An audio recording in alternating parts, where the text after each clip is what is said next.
ఎందుకే వైఎస్ఆర్ కాంగ్రెస్ పార్టీ ఇంకా ఉందా మీ కోవూరులో? అందరూ ఏదో వరుస పెట్టి లేదు పార్టీలు సార్, చేస్తారు. అది భూస్థాపం అయిపోయింది సార్ మా ఊర్లో. ఆ, అస్సలు లేదు, ఆ, నిల్లు వైసీపీ పార్టీ అనేది లేదు, ఉమ్, ఇక్కడ రాబోదు కూడా. రాబోదు కూడా.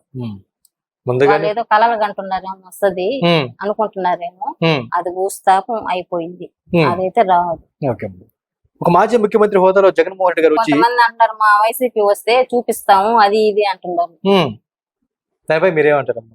అది ఇక లేదు సార్, అసలు ఆ భూస్థాపమే వైసీపీ పార్టీ ఇక లేదు. ఉమ్, మా తప్ప. నియోజకవర్గంలో అయితే ఉమ్, అసలు ఆ వాసన కూడా ఉండదు ఇక 2 రోజులు పోతే.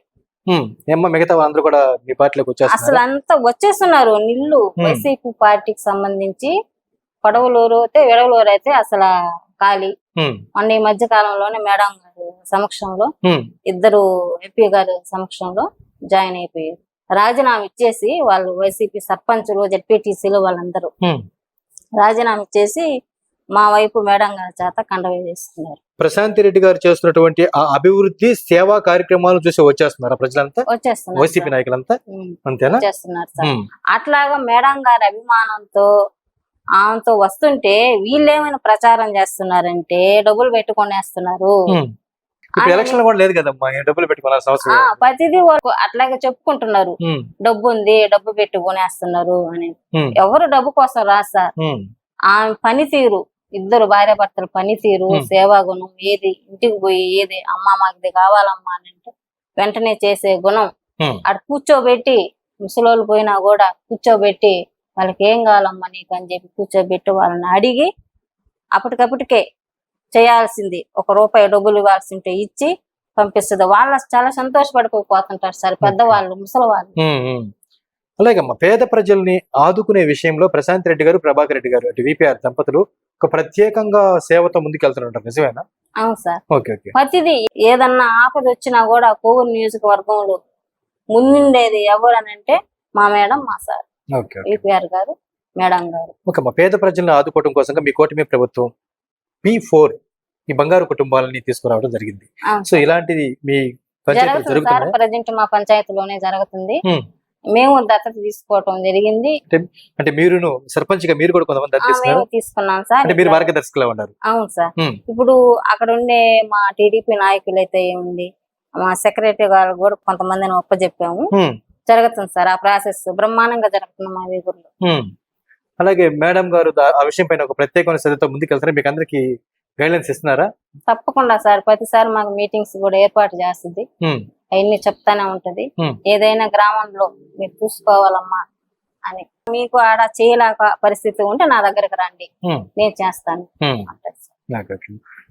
ఇప్పుడు మా మేడం అనేది ఏంటంటే, మీ పేరు మాకు గుర్తుండదు, మీ పేరైతే మాకు అవసరం లేదు, మీ సమస్య మాకు అవసరం అని అంటారు సార్. ప్రతి ఏదన్నా ఎవరన్నా వెళితే మీ పేర్లు నాకు అవసరం, మీ సమస్య మాకు, మీ సమస్య పరిష్కారం మాకు పరిష్కారం అదే నాకుంటది.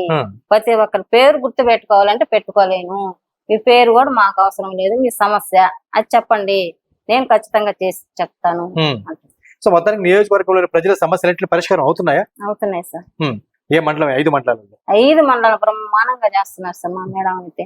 5 మండలానికి సంబంధించి ఇన్ఛార్జీలు కూడా వాళ్ళు కూడా ఈ మధ్య కాలంలో మాకు ప్రతిదీ 5 మండలానికి సంబంధించి కూడా ఒక మీటింగ్ ఏర్పాటు చేస్తుంది, ప్రతి నెలకు ఒకసారి.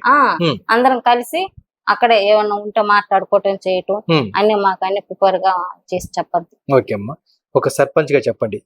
ఇప్పుడు దాకా ఒక మహిళగా మాట్లాడారు, ఇప్పుడు ఒక గ్రామ పంచాయతీ సర్పంచ్ గా చెప్పండి. వైసీపీ ఉన్నప్పుడు కూడా మీరు సర్పంచ్ గా ఉన్నారు, ప్రజెంట్ మీ కూటమి ప్రభుత్వం ఇప్పుడు మీరు సర్పంచ్ గా కొనసాగుతూ ఉన్నారు. అప్పుడు మీ విధులు బాగున్నాయి, ఇప్పుడు మీ విధులు బాగున్నాయి? అప్పుడు 0 సార్, వైసీపీ పాలనలో ఏమి లేవు, విధులు అనేవి ఏమి లేవు. ఇప్పుడు మా కూటమి ప్రభుత్వం వచ్చాక నిండుగా పంచాయతీలో పనులు చేసుకుంటున్నాము, గ్రామాల్లో అన్ని సమృద్ధిగా సమకూర్చుకొని చేసుకుంటున్నాం. గ్రామ పంచాయతీగా మీరు ఎన్నికల ప్రచారానికి వెళ్ళినప్పుడు మీరు అనేక హామీలు ఇచ్చుంటారు ప్రజలకి, ఆ హామీలు నెరవేరుస్తున్నారు ప్రజెంట్? నెరవేరుస్తున్నారు సార్. తొందరలో కూడా సచివాలయం కూడా కట్టాలని నాకు ఒక డ్రీమ్ సార్. అది లెటర్ కలెక్టర్ గారు ఆ లెటర్ పంపించున్నారు. ప్లేస్ చూసుకొని తొందరలో కూడా అది కూడా శంకుస్థాపన చేస్తాము. నెక్స్ట్ బ్రిడ్జి ఉంది సార్ మాకు, బ్రిడ్జి దాని ప్రధాన రహదారికా లేదంటే పంట పొలాలకు వెళ్ళేదానికి ఆ పంట పొలాలు వేస్తారు. ఇప్పుడు మా విలేజ్ కు పోయేదావలు అంబేద్కర్ బొమ్మ ఉంది కదా, అంబేద్కర్ అక్కడ అదేంటంటే వచ్చే వాళ్ళు ఇట్ట పోయి వీళ్ళు ఇట్ట వెళ్ళేదాకా వాళ్ళు అక్కడ ఆగాల్సిందే, వాళ్ళు వచ్చేదాకా వీళ్ళు అట్ట ఆగాల్సిందే. అట్ట కాకుండా కొంచెం పెద్దదిగా చేసి ఓపెన్ గా అంటే వెళ్ళే బళ్ళు అటు వెళ్ళే బళ్ళుగా వెళ్ళేసి మధ్యలో ఒక సెంట్రల్ లైటింగ్ ఏర్పాటు చేయాలని నేను అనుకుంటున్నాను. ఇది కూడా మీ డ్రీమేనా?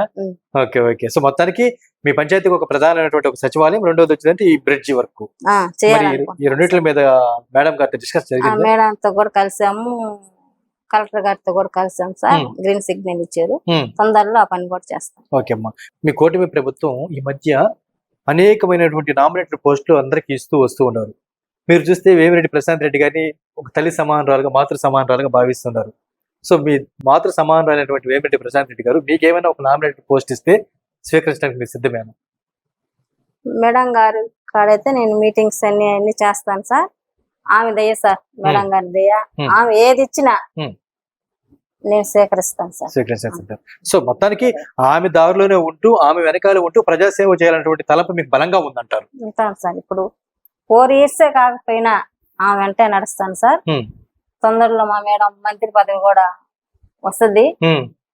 ఆమె బాగుంటే మేమందరం బాగున్నట్టే, మా నియోజకవర్గం ప్రజలందరూ బాగున్నట్టుగా మంత్రి పదవి రావాలని మేడం గారిని మనస్ఫూర్తిగా కోరుకుంటున్నాను సార్. మేడం గారికి మంత్రి పదవి రావాలని చెప్పి భగవంతుని కోరుకుంటున్నారా? కోరుకుంటున్నాను. Okay okay. సో మొత్తానికి వేమిరెడ్డి ప్రశాంత్ రెడ్డి గారికి భక్తి భావం కూడా ఎక్కువేనమ్మా?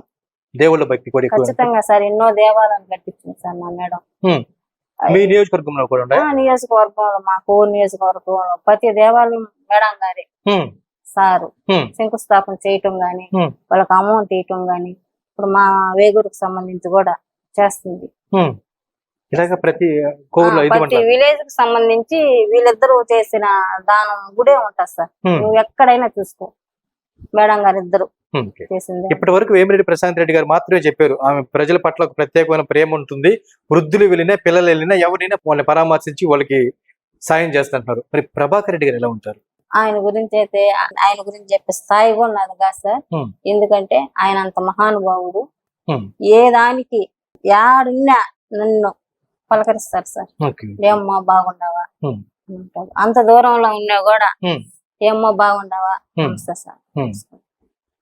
ఆ గౌరవం సార్ నాకు ఒకరి గురించి కాదు సార్, నా గురించే నేను చెప్తున్నాను. సో మొత్తానికి అటు ఎమ్మెల్యే గారి దగ్గర నుంచి, ఎంపీ గారి దగ్గర నుంచి, ఆ కూటమి ప్రభుత్వం పార్టీలో ఉన్న అన్ని పార్టీల నాయకులు కూడా మీతో మంచిగా ఉన్నారు, ప్రజల సమస్యలు పరిష్కరిస్తూ ఉన్నారు. ఫైనల్ గా చెప్పండి అమ్మా, వేమిరెడ్డి దంపతుల్ని విమర్శించే నాయకులకి మా ఛానల్ ద్వారా మీరు ఏమని సమాధానం చెప్తారు? మీడియాకి నేను ఒకే మాట చెప్తున్నాను సార్, వాళ్ళు పుణ్య దంపతులు. వాళ్ళని ఎవరన్నా ఏదన్నా అన్నా కూడా పాపం చుట్టుకుంటది. ఎందుకంటే వాళ్ళు నియోజకవర్గం మీద ఎవరొచ్చినా ఏదొచ్చినా చేసి పంపించే రకం. ఇంకా అట్లాగా మాట్లాడినా వాళ్ళకి దేవుడైన వాడు చూసుకుంటారు. ఒకవేళ వీళ్ళు క్షమించినా కూడా పంచభూతాలు ఉంటాయి కదా, 5 పంచభూతాలు ఉంటాయి కదా, వాళ్ళు చూసుకుంటారు. అది ఇక మేము మేడం గురించి ఏదన్నా మాట్లాడినా చేసినా అయితే మేమైతే ఒప్పుకోము, ఖండిస్తున్నాం సార్. బహిరంగంగా ఏదైనా మేడం కోసం నేను ఎంత దూరమైనా నేను పోతానని మీడియా ద్వారా తెలుస్తుంది. థ్యాంక్ యూ వెరీ మచ్ అమ్మా, మీ విలువైన సందేశాన్ని మా రైట్ న్యూస్ ఛానల్ ప్రేక్షకులకు అందించినందుకు. అలాగే అంటే మీరు చెప్పినట్లుగా పేద ప్రజల సమస్యల పరిష్కారమే లక్ష్యంగా సేవా కార్యక్రమాలు చేసుకుంటూ ప్రజా జీవితంలోకి నుంచి రాజకీయ జీవితంలోకి ప్రవేశించినటువంటి వేమిరెడ్డి దంపతుల్ని ఎవరు విమర్శించడం మంచిది కాదని చెప్పి తెలియజెప్పినందుకు మీకు ధన్యవాదాలు. మీరు కోరుకునే విధంగానే వారితోనే మీ రాజకీయ ప్రయాణం కొనసాగాలని, మీరు కూడా వారిలాగే మంచి పదవుల్ని స్వీకరించి ప్రజాసేవల ముందుకు వెళ్ళాలని చెప్పి మా ఛానల్ తరపున మనసారా కోరుకుంటాము. అంతే కష్టం.